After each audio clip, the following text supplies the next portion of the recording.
nosotros esta mañana y estaba pensando mucho en qué hacer esta mañana, porque tenía diversas opciones y a la luz del estudio anoche yo creo que quizá sería más edificante por un lado, resumir y repasar algunas de las verdades que hemos considerado anoche y también añadir más, pero hacerlo de otra forma, porque anoche estamos mirando muchísimos versículos por toda la Biblia y esta mañana quiero que nos enfoquemos en un versículo que es uno de los versículos más importantes de la Biblia y sacar todo lo que podemos de ese versículo sobre la creación. Estoy hablando de Génesis 1:1. 10 palabras de las más importantes en toda la Biblia. Y ahí vemos el fundamento de la fe cristiana. O sea, la fe empieza con la afirmación de Dios como creador. Si alguien no entiende la relación que tiene con Dios como su creador, no puede entender el Evangelio. Yo tenía, cuando estaba en el seminario, uno de mis compañeros de piso era un hombre de Myanmar, que es la antigua Burma, y cerca de la India, y él era creyente, pero se había criado en una familia budista. Y me dijo que cuando él era budista, que a veces escuchaba misioneros hablar de Jesús, y decían, Jesús murió por tus pecados, y estaban diciendo, tienes que recibir a Jesús para ser salvo, etc. Y dice, no tenía ninguna comprensión de lo que me decía. Es que para mí lo que decían no tenía ningún sentido. Hasta que alguien me habló de la creación. Porque en el budismo no hay una enseñanza sobre Dios, un Dios personal, todopoderoso, santo, que ha creado el mundo. Y cuando yo entendí que yo fui creado por un Dios todopoderoso, santo, puro, y de que yo era responsable ante Él y que era un pecador, entonces entendí el Evangelio, pero antes no. Esto demuestra la importancia de echar ese fundamento sólido de enseñanza sobre la creación para que las personas puedan entender el Evangelio. Eso significa también que sepamos distinguir entre las declaraciones más fundamentales y las que son quizá más discutibles, porque sabemos todos que hay cosas sobre la interpretación de Génesis 1, que aún entre creyentes que creen firmemente en la Biblia hay diversas opiniones, pero hay cosas sobre las cuales no hay ninguna diferencia de opinión. Y yo creo que la interpretación de Génesis 1:1 pues no admite ninguna diversidad de opinión. Todo lo que se dice aquí está claro. Y ahí tenemos que empezar en nuestra presentación del Evangelio a los demás. Y es triste realmente ver cómo el capítulo 1 de Génesis muchas veces se ha convertido más en una, digamos, una causa de discusiones y no cumpliendo el propósito principal por el cual Dios nos ha dado este capítulo, que es infundir en nuestros corazones un sentido de asombro, alabanza, adoración a Dios por la obra que Él ha hecho. Una obra magnífica, una obra poderosa, una obra que trasciende nuestra comprensión. Y a veces nos hemos dejado que los escépticos y los no creyentes nos llevaran a esta postura de pensar que es nuestra responsabilidad defender constantemente Génesis 1 contra los ataques de la incredulidad y de que tenemos la responsabilidad de contestar toda pregunta con respuestas científicas, etc. ¿Por qué? Porque los escépticos dicen, la ciencia ha desmentido el primer capítulo de la Biblia, la ciencia ha demostrado que no se puede fiar del primer capítulo de la Biblia, por lo cual no se puede tomar en serio el cristianismo. Y lo que espero que haya dejado claro anoche es que si realmente entendemos muy bien lo que es la ciencia y lo que es la Biblia, en realidad no hay ningún conflicto entre estos. Puede haber un conflicto entre ciertas teorías humanas construidas a base de la ciencia por un lado y la filosofía por otro lado. Eso sí, hay conflictos entre el darwinismo y la enseñanza de la Biblia. Pero la ciencia como tal, la ciencia que es empírica, demostrable, y la Biblia, no hay ningún conflicto. Entonces, la enseñanza bíblica concuerda con los hechos demostrables de la ciencia, pero al mismo tiempo la enseñanza bíblica nos obliga a reconocer las limitaciones de la ciencia para entender las obras de Dios en la creación. Tenemos que entender que la ciencia tiene un papel muy limitado en cuanto a conocer el pasado remoto en términos del origen de las cosas. Por eso, yo creo que es un error pensar que como creyentes siempre tenemos que responder con una explicación científica a toda objeción científica, porque hay cosas que no podemos explicar, sencillamente. Siempre habrá unas lagunas de desconocimiento que no podemos explicar, pero no debemos sentirnos mal. Anoche, por ejemplo, cuando mencionaste eso de que si la Tierra es joven, ¿por qué? ¿Cómo explicamos, por ejemplo, la datación de carbono 14? ¿O cómo llegaron los rayos de luz de tan... Entonces, a veces podemos decir, yo no puedo dar una explicación científica para rebatir eso. ¿Por qué? Porque en primer lugar no soy científico, entonces no siempre tengo a mi disposición respuestas científicas. Pero lo que yo creo es que no hace falta que tengamos todo conocimiento, y no es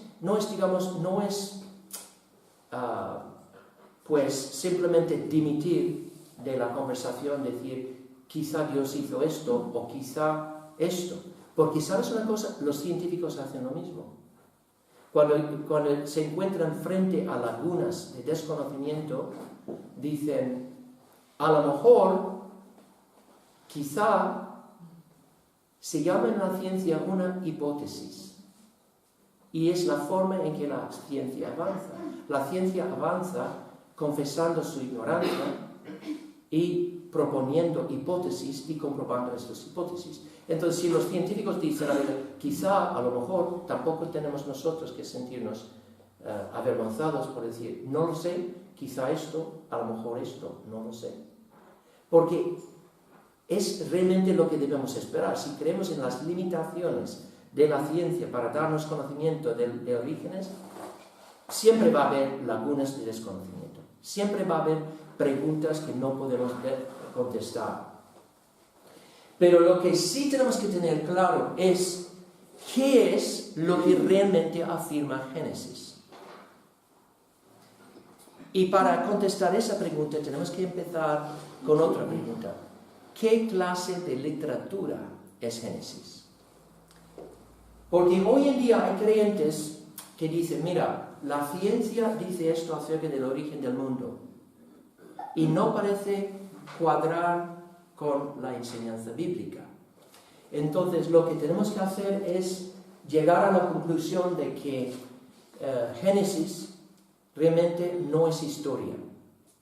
Y hay en universidades evangélicas, históricamente reformadas, pues hay profesores ahora enseñando esto. Voy a leeros una cita de un profesor en una universidad de los Estados Unidos. Dice, las investigaciones científicas más recientes indican que la especie Homo sapiens no comenzó con una primera pareja, ni tampoco aparecieron los seres humanos sobre la Tierra en condiciones físicamente o moralmente idílicas. Lo que está diciendo es que, según la teoría de que el hombre ha surgido de primatas inferiores, entonces, ¿qué encuentran en ese mundo de primatas? Encuentran el asesinato, las violaciones, el canibalismo. Entonces dicen, pues obviamente el hombre no apareció en condiciones moralmente idílicas, ni físicamente idílicas. Es difícil, pues, dice este profesor en una escuela cristiana, dice, es difícil, pues, leer Génesis 1 a 3 como un relato histórico de los orígenes humanos. La interpretación más convincente de Adán y Eva es que ellos son figuras literarias, es decir, los protagonistas de un cuento divinamente inspirado que trata de un pasado imaginario, un cuento cuyo único propósito es enseñarnos verdades teológicas, mas no históricas, acerca de Dios, la creación y la humanidad. Y esa es la presión cultural que sentimos hoy en día, viviendo en una cultura que ha tragado completamente el naturalismo como explicación de orígenes. Y en un sentido, humanamente hablando, sería muy fácil ceder a esta forma de pensar y decir, bueno, no voy a decir, eso no puede ser verdad, voy a ceder y decir, pues quizá entonces, quizá es verdad que estamos hablando aquí en Génesis 1, 2 y 3 de una fábula o una poesía que está transmitiendo verdades teológicas. Pero no podemos hacer eso, hermanos. No podemos. Y os voy a explicar por qué. Que primero tenemos que tener cuidado porque hay cierta verdad aquí. La verdad es que el énfasis de Génesis 1 sí es teológico. El énfasis está en enseñarnos quién es Dios, para llevarnos a la adoración de Él, para que nos postremos ante Él en alabanza. El nombre de Dios ocurre 32 veces en capítulo 1 de Génesis.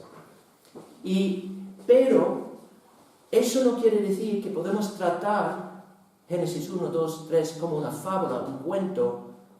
No, por varias razones. Primero, este pasaje no demuestra los rasgos típicos de la poesía hebrea. Al contrario, demuestra los rasgos de una narración histórica, como en el resto de Génesis.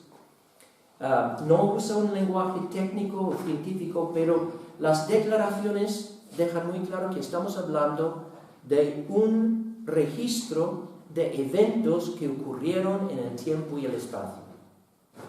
Y esto se hace muy claro, por ejemplo, cuando vamos a Éxodo 20. Vamos conmigo a Éxodo 20, cuando Dios les da a los hebreos el mandato con respecto al séptimo día.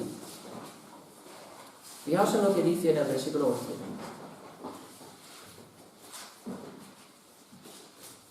En Éxodo 20.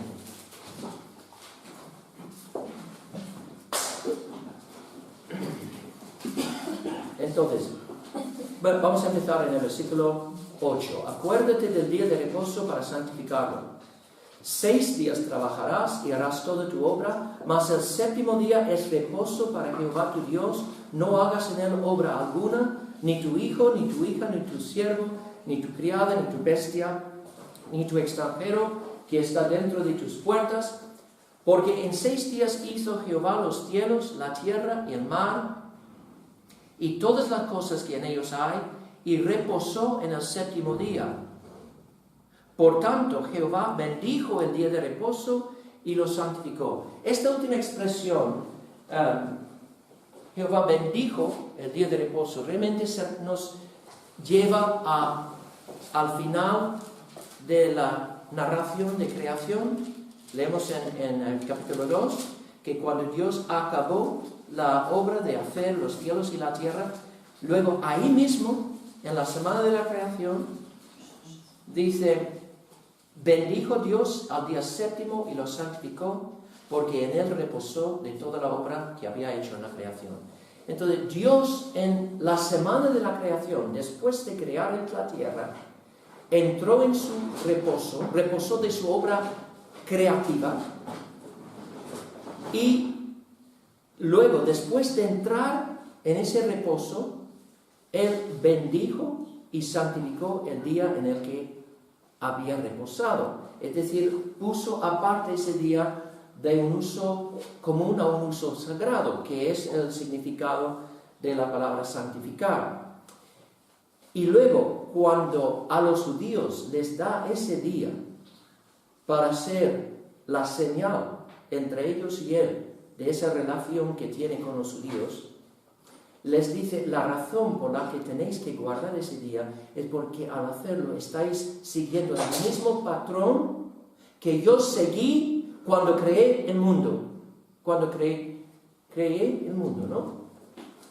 Pero entendéis una cosa, si Génesis 1, 2 y 3 es poesía, Dios está mintiendo a los judíos. Está mintiendo porque está llamándoles a guardar un patrón de trabajo y descanso que Él mismo nunca siguió, nunca observó. Está llamándoles a imitar un poema. Y eso realmente no puede ser. No puede ser. Él está refiriéndose a la historia, a lo que Él hizo en la historia de hecho, y ahora esto sirve como base del mandamiento que les da a los judíos. Por eso sabemos sin duda que Génesis 1 está hablando de historia. Está hablando de no solo del hecho de que Dios creó, sino cómo Dios creó. Nos demuestra los pasos que Él siguió al crear el mundo. Entonces, enfocándonos ahora en este primer versículo de la Biblia, ¿qué es lo que este versículo nos dice? Y yo creo que el resto del estudio esta mañana realmente es bueno para prepararse para hablar con un ateo. Porque cuando hablas con un ateo, realmente la discusión se centra en este versículo. La discusión es si hay o no hay un creador. En el principio creó Dios los cielos y la tierra. Primera cosa que este versículo afirma, que el mundo tuvo un principio. El mundo no ha estado aquí siempre. El mundo tuvo un principio. Arturo Pink, el escritor cristiano, tiene una cita muy hermosa sobre esta realidad. Dice, hubo un tiempo, si se puede llamarlo tiempo, cuando Dios, en la unidad de su naturaleza, moraba solo. Aunque siempre había en la unidad de su naturaleza la gloriosa comunión de las tres personas de la Trinidad. Aún no existía la tierra para captar su atención. No había ángeles para cantarle alabanzas. Ni había un universo para ser sostenido por la palabra de su poder. No había nadie más que Dios mismo. Y eso no por un día, ni por un año, ni por una edad, sino desde toda la eternidad.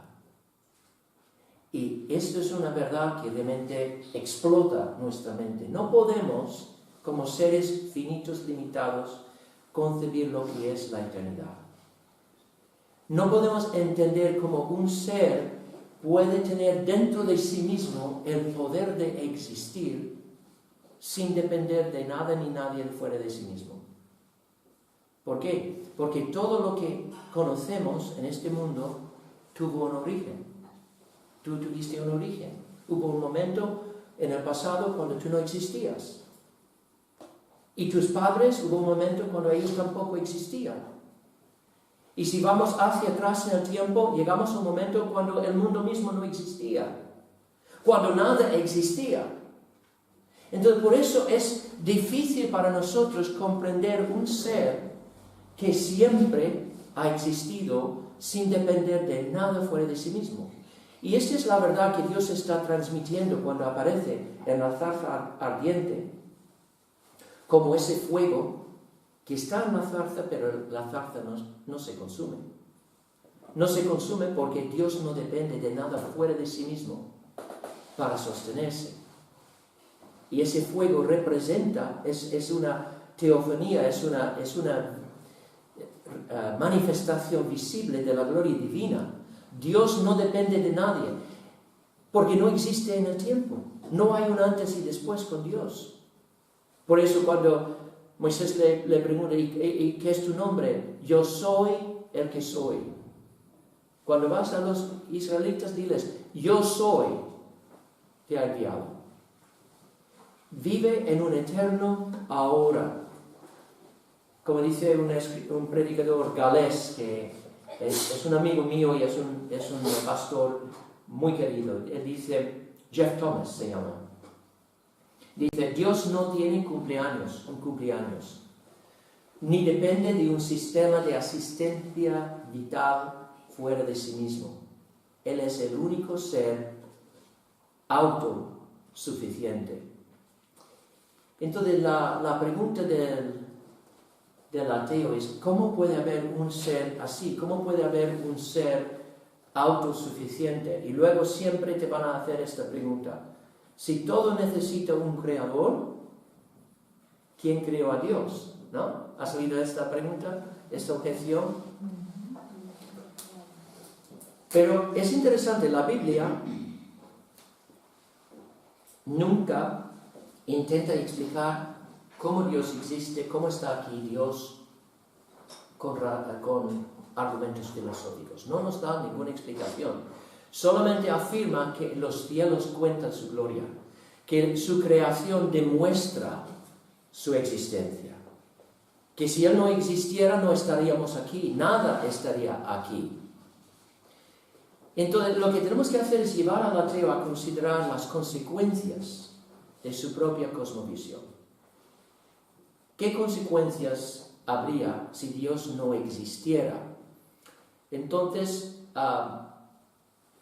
si no hubiera ningún ser no creado que siempre ha existido sin principio y sin fin, ¿cuáles serían las consecuencias?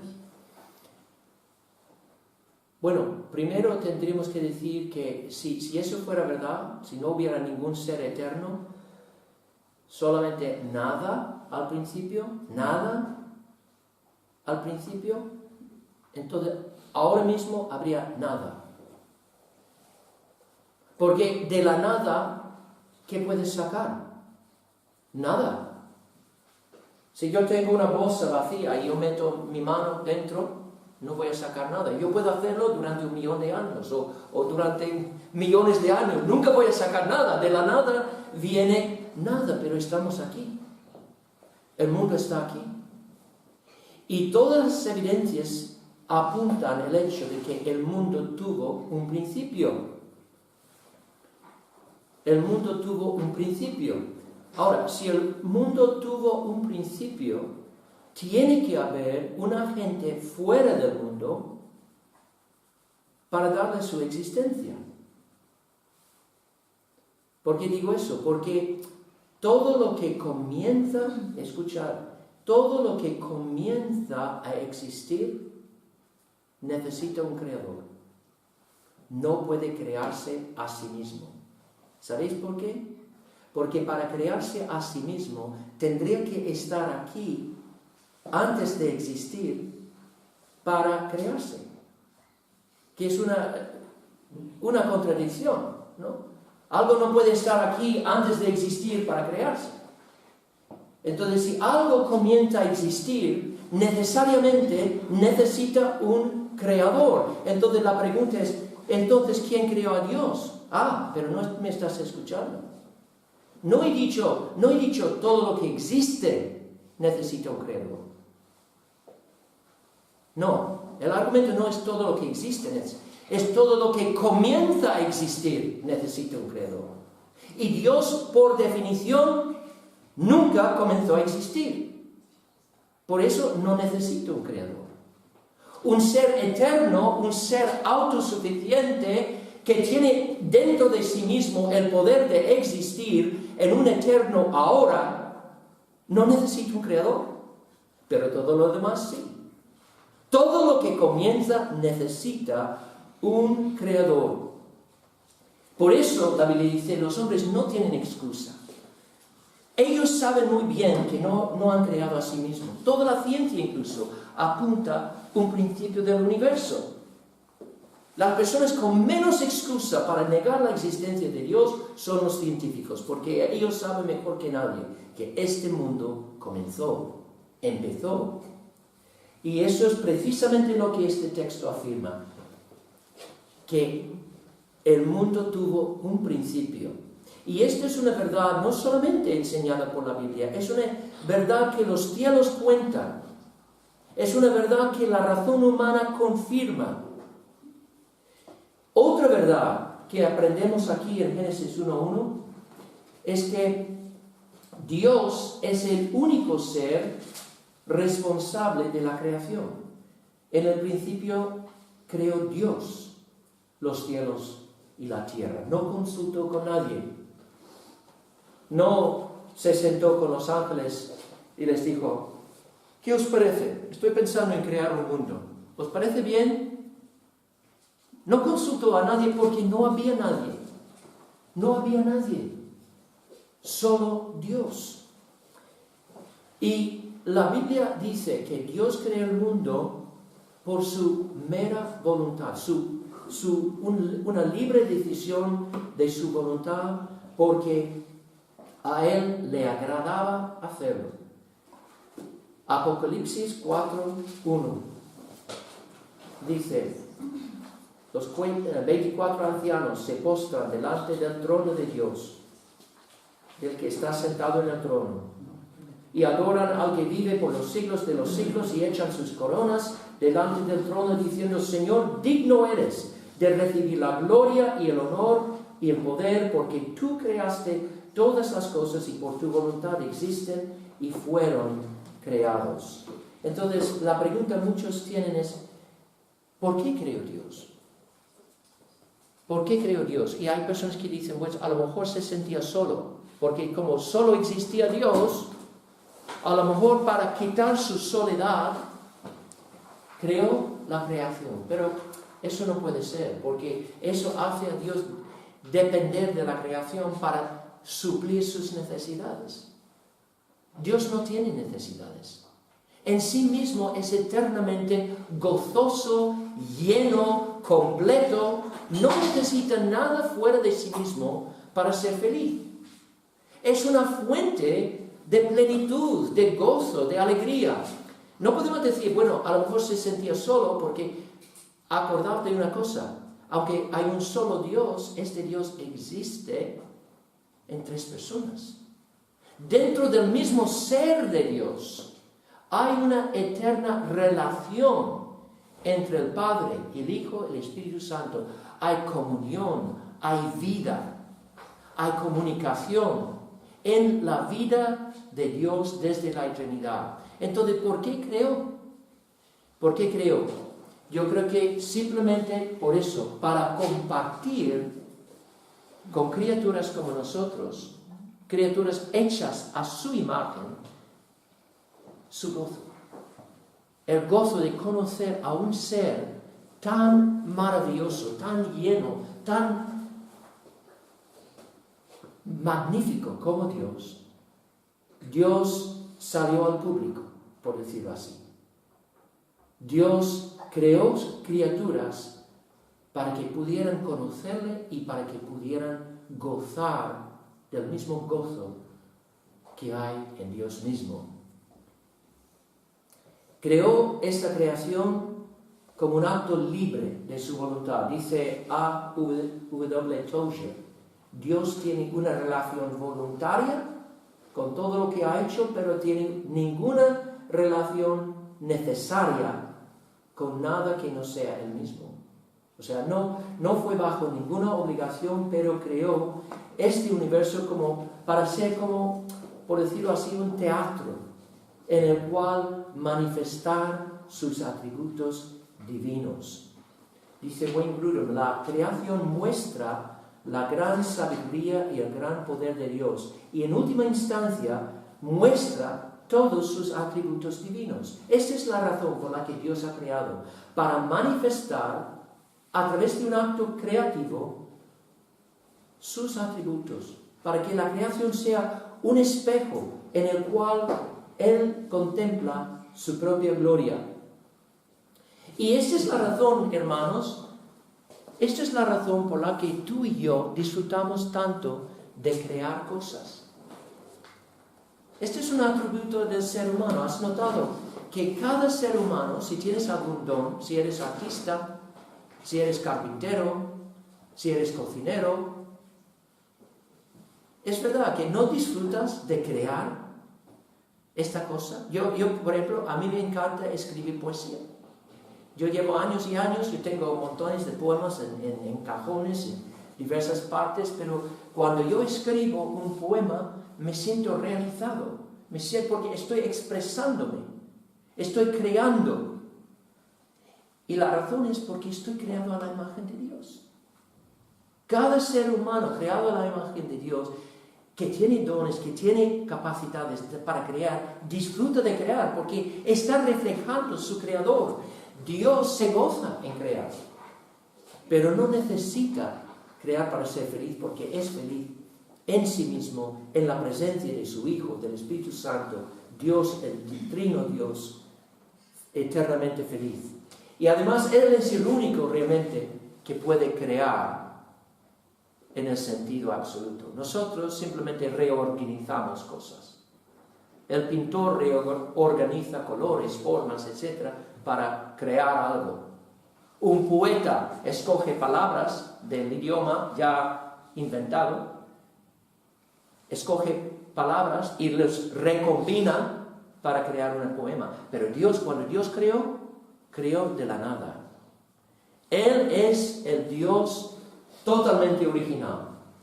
La misma idea de colores, de sonidos, de música, de arte, de montañas, de mares, de planetas, de galaxias, todo viene de su imaginación, de su creatividad. Dios creó los cielos y la tierra. Y como vimos anoche, esta expresión en hebrea es una expresión que abarca todo. Él creó el Shamayim, las cosas de arriba, y Haaretz, que es las cosas de abajo. Es una expresión que abarca toda la creación. Incluso yo creo que cuando dice en este versículo, Dios creó los cielos, va incluido en los cielos invisibles, y no solamente los visibles. ¿Por qué digo eso? Porque cuando Pablo cita Génesis 1 en el libro de Colosenses y habla de Cristo como el creador de todas las cosas, entonces él incluye en todas las cosas, incluso el mundo angelical. En Colosenses 1 dice acerca de Cristo, Él es la imagen del Dios invisible, el primogénito de toda creación. Eso no significa, como dicen los testigos de Jehová, que Cristo fue la primera criatura. Cuando dice primogénito, está hablando de ser el heredero, porque el primogénito siempre en el Antiguo Testamento era el heredero.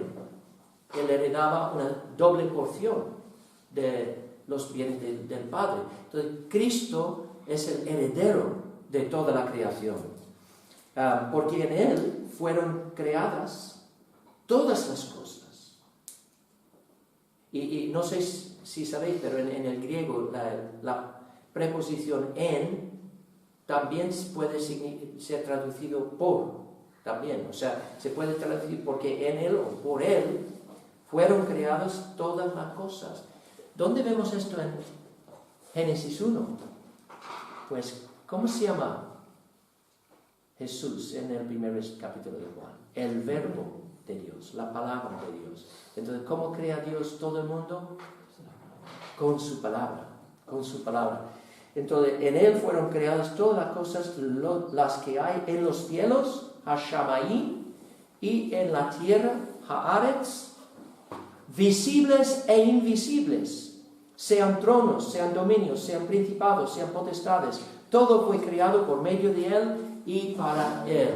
Entonces, yo creo que en este primer versículo, cuando dice Dios creó los cielos y la tierra, es una expresión que abarca todo lo que hay, todo lo que hay. Ahora bien,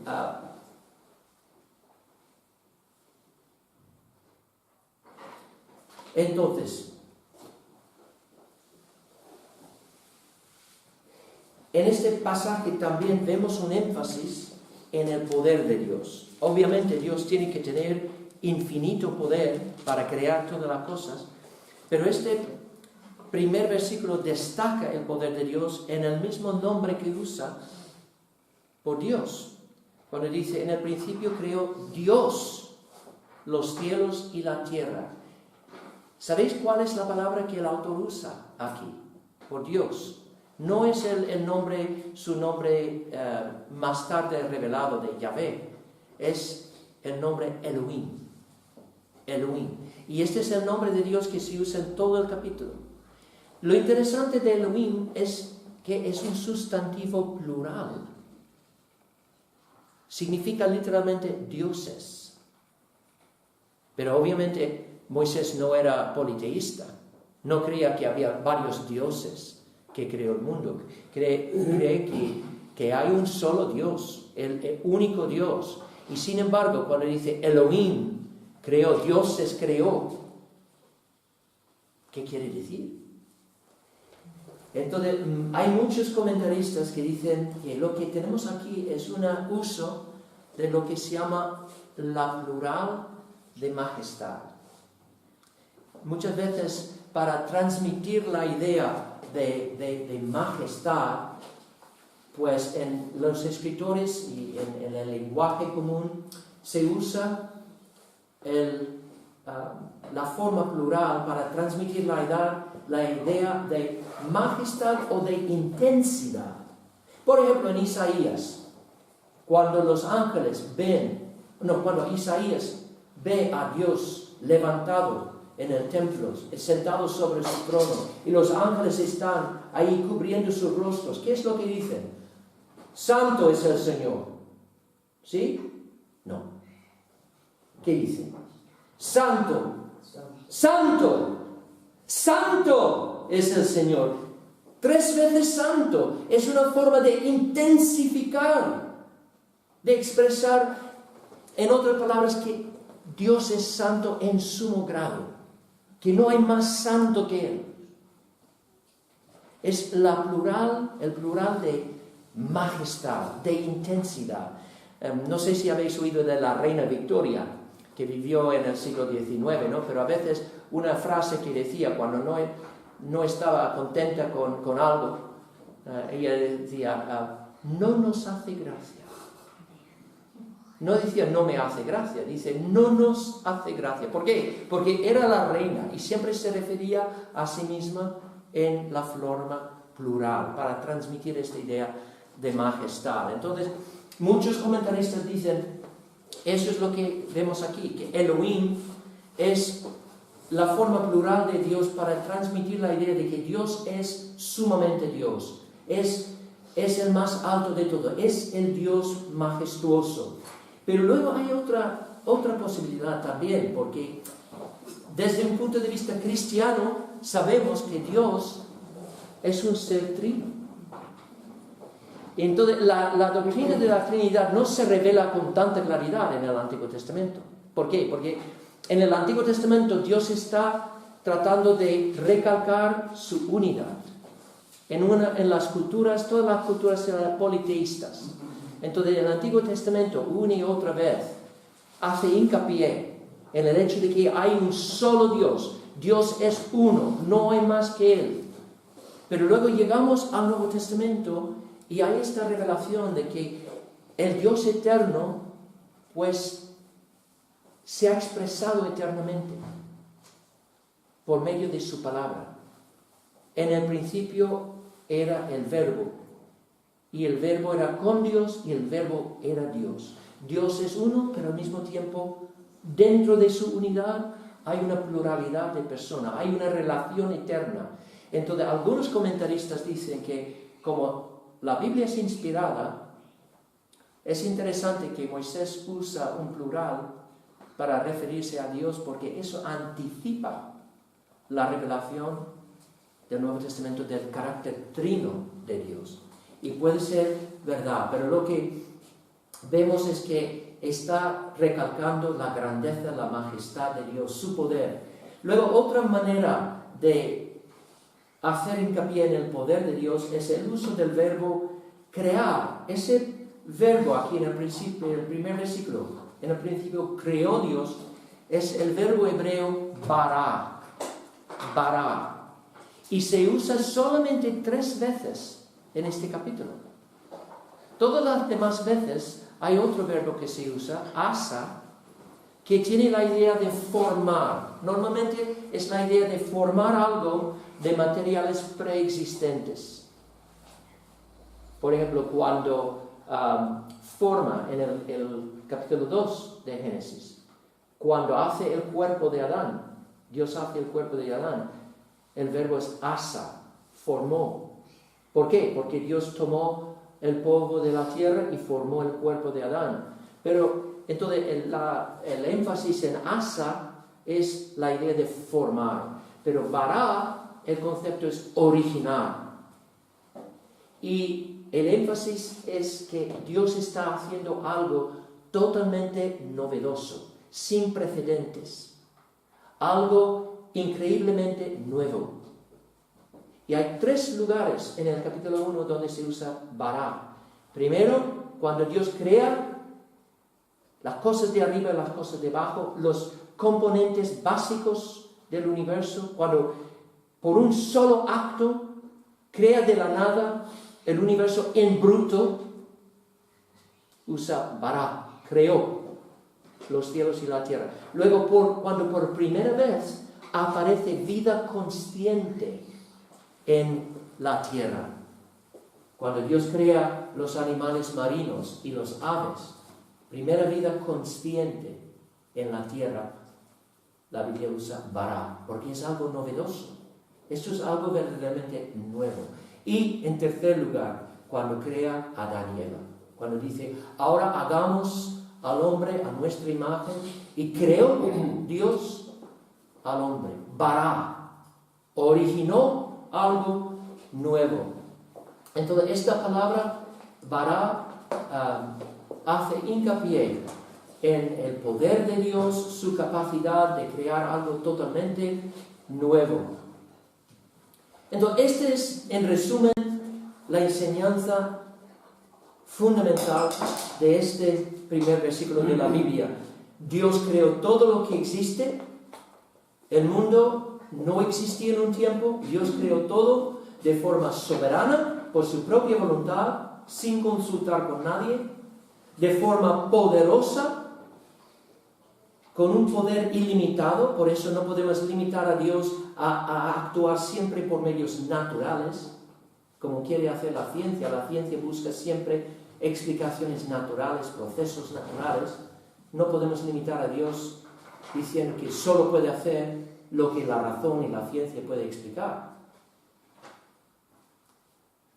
Y entonces Él creó todo por su poder. Ahora, el ateo obviamente se burla de todo esto.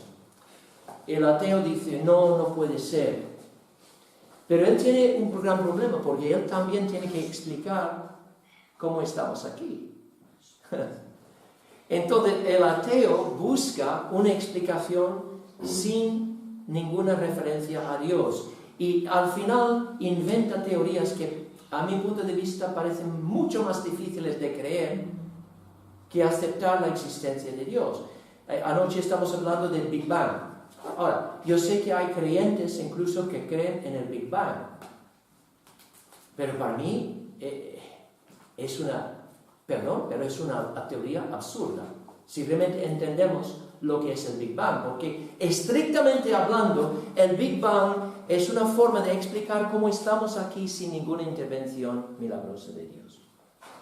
Es una tentativa de explicar cómo el mundo llegó aquí sin ningún milagro, para descartar la idea de milagros. Entonces, ¿qué dice el Big Bang? Pues el Big Bang dice que hace miles de millones de años, ahora han cambiado porque antes era 14,5 miles de millones de años, ahora es 12,5 o 13, no están seguros. Pues todo lo que vemos, toda la energía todo el material en el mundo, todo estaba comprimido en una mota tan pequeña que era aproximadamente, escuchad esto, 1.000.000.000ésima parte de un protón. 1.000.000.000ésima parte de un protón. Un protón es un elemento dentro del átomo, en la parte más chiquitín, o sea, algo increíblemente... Ahora, imagina algo 1.000.000.000ésima parte o más pequeño. Y dicen ellos que todo el material, toda la energía, todos los trillones de estrellas en el universo, todo en esto, este puntito, que apenas ocupaba espacio. No había nada todavía de lo que vemos a nuestro alrededor, ni siquiera el tiempo, ni siquiera el espacio, solamente esa mota que apenas se puede decir, es como si no existiera, como algo que no está allí, pues todo está contenido allí. Y de repente, por una razón que nadie sabe, esta mota explota y sale el universo. Y esto es el Big Bang. Y desde entonces, desde esta primera explosión, entonces ha habido un desarrollo lento y fortuito, es decir, sin ninguna dirección, un desarrollo de todo este material por procesos puramente naturales. En otras palabras, no ha habido, hablando específicamente, no ha habido un acto de creación, ha habido una explosión seguido por un proceso de coagulación. Todo el material coagulándose en estrellas, en galaxias, etc. Y entonces, este mismo predicador, Jeff Thomas, dice, entonces, lo que están diciendo es que de esa mota tan chiquitín, hace tantos miles de millones de años, dentro de esa mota estaba Mozart, Einstein, Hitler, Leonardo da Vinci y Jesús. En esa mota de polvo estaba también el amor, la paciencia, la justicia, el perdón. Todo estaba allí en esa mota. Y si piensas que estoy mintiendo, escuchad lo que dice Stephen Hawking, el gran científico, que era ateo.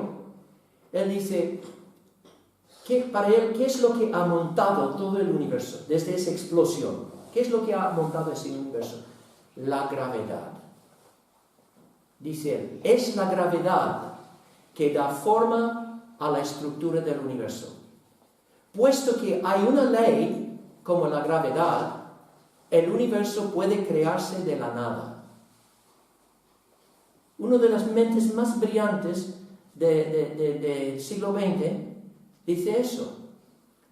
En otras palabras, no hay ningún acto de creación. Es un acto de fuerzas naturales, leyes, arrastrando la materia por aquí, por allí, y poco a poco mandando todo por sí solo. El otro día recibí una cita de un amigo mío en los Estados Unidos, una definición del ateísmo, y me hizo reír. El ateísmo es la creencia de que érase una vez una nada absoluta, y nada le pasó a esa nada hasta que un día explotó de forma mágica, por ninguna razón, creando todas las cosas en todos los lugares.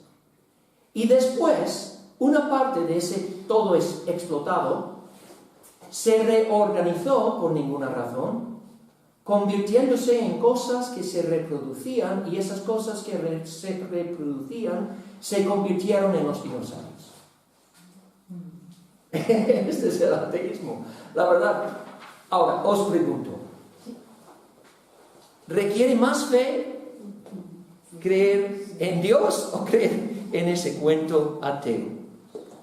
Para mí, tiene mucho más razón hay mucho más sentido en decir simplemente como decimos aquí. En el principio creó Dios los cielos y la tierra. El Todopoderoso, por su poder, por medios que trascienden nuestra comprensión ahora y para siempre, creó todo lo de la nada y luego dio forma a todo a través de esos 6 días de la creación y quedó todo completo. Y qué gozo cuando por fin el Señor, por su gracia, nos capacita para recibir estas verdades. Porque entonces realmente entendemos el carácter del mundo en que vivimos, entendemos quiénes somos nosotros, entendemos quién es nuestro Creador. Entonces quiero terminar y luego si hay, no sé si hay tiempo para, no, parece que no, para preguntas, pero simplemente unas aplicaciones. Entonces, si realmente Dios es el Creador, primero tenemos que reconocerle como soberano, el soberano sobre todas las cosas. ¿Y cómo lo hacemos? Pues tenemos que reconocer que Él tiene derecho de mandarnos. Eso es lo que mi amigo ex budista entendió. Cuando alguien le explicó la creación, él entendió, entonces yo soy responsable de ese Creador. Si Él es mi Creador, entonces le pertenezco. Entonces, si Él tiene una voluntad para mi vida, yo tengo que reconocer esa voluntad. No puedo vivir a mi aire, hacer lo que yo quiera, si hay un Creador que es mi inventor, mi Creador, el que me ha dado la existencia, porque dependo de Él, tengo que reconocerle. Entonces el Evangelio está claro. Ya que Dios es el Creador, todos tenemos esta responsabilidad de reconocerle, de caer de rodillas ante su grandeza, de entregarnos en sus manos. Y si no lo hacemos, somos culpables y necesitamos su perdón. Ahora el Evangelio tiene sentido, porque reconozco que he hecho precisamente eso. Le he dado la espalda, no le he dado mi amor, mi gratitud, mi obediencia, no le he hecho caso, necesito su perdón. Entonces, por eso el Evangelio tiene sentido. Por eso Dios envió a su Hijo a este mundo y puedo mostrar mi sumisión a Dios aceptando, abrazando al Salvador que ha enviado en este mundo precisamente para que no muera eternamente. Luego, como Dios es el Creador, Él puede hacer todo lo que quiere en este mundo. Puede hacer todas las cosas. Hay un versículo que dice, ¿hay algo difícil para Él? Ahora, eso no quiere decir que Dios puede hacer tonterías. Hay personas que dicen, bueno, entonces ¿puede hacer un triángulo redondo? Pues no, porque este es un juego de palabras, nada más. Un triángulo, por definición, es una forma con 3 lados. Un círculo no tiene lados. Entonces, decir, bueno, no es todopoderoso si no puede hacer un triángulo redondo. No, es una pregunta tonta. Ya está. Dios no puede hacer nada sin sentido. No puede hacer nada inmoral o contra su propio carácter como Dios. La Biblia dice que Dios no puede mentir. Él no puede ser infiel porque va en contra de su naturaleza como Dios. Entonces, cuando decimos que Dios puede hacer todas las cosas, lo que queremos decir es que Él tiene todo poder sobre su creación. Aunque Él ha establecido leyes naturales para gobernar el mundo, no está limitado a esas leyes, porque son sus leyes. Él las ha impuesto y Él las puede suspender. Él es todopoderoso. Un Dios que ha creado los trillones de estrellas que hay en este universo, no hay nada imposible para Él. Incluso es posible para Él vestirse de nuestra carne para poder manifestarse aquí en este mundo. Y esto es precisamente lo que creemos como creyentes. Y de esto voy a hablar en la próxima hora. Y finalmente, si Dios es el creador de todo, su creación es para ser admirada, explorada, disfrutada por sus criaturas. Parte de la buena nueva del Evangelio es que este Dios que nos creó, que es también nuestro Redentor, cuando nos convertimos en sus hijos, Él nos invita a disfrutar de su creación. El cristiano es alguien que debería ser apasionado, un apasionado en cuanto al arte, en cuanto a la ciencia, en cuanto a cualquier tipo de investigación, porque este mundo ha sido creado por mi Padre. ¿Cómo no voy a disfrutarlo? ¿Cómo no voy a dar gracias cada día al Señor cuando como un plato delicioso como comí en el restaurante ayer con José? Él ha creado estos sabores. Él ha creado los colores del arco iris y de la puesta del sol. Él ha creado los mares, las montañas. ¿Cómo no vamos a disfrutar de su creación? Hay buenas nuevas en este mensaje, porque hay muchas religiones del mundo tienen una actitud muy negativa hacia el mundo creado. El hindú dice todo es ilusión. Tenemos que huir de la ilusión a través de la meditación y llegar al conocimiento de que todo es uno. Pero el cristiano dice que no, hay un creador, hay su creación y es real, está aquí, es para ser conocido, explorado y disfrutado. Entonces, qué maravilla conocer a este creador a través de su Hijo. Y de él quiero hablar en la próxima.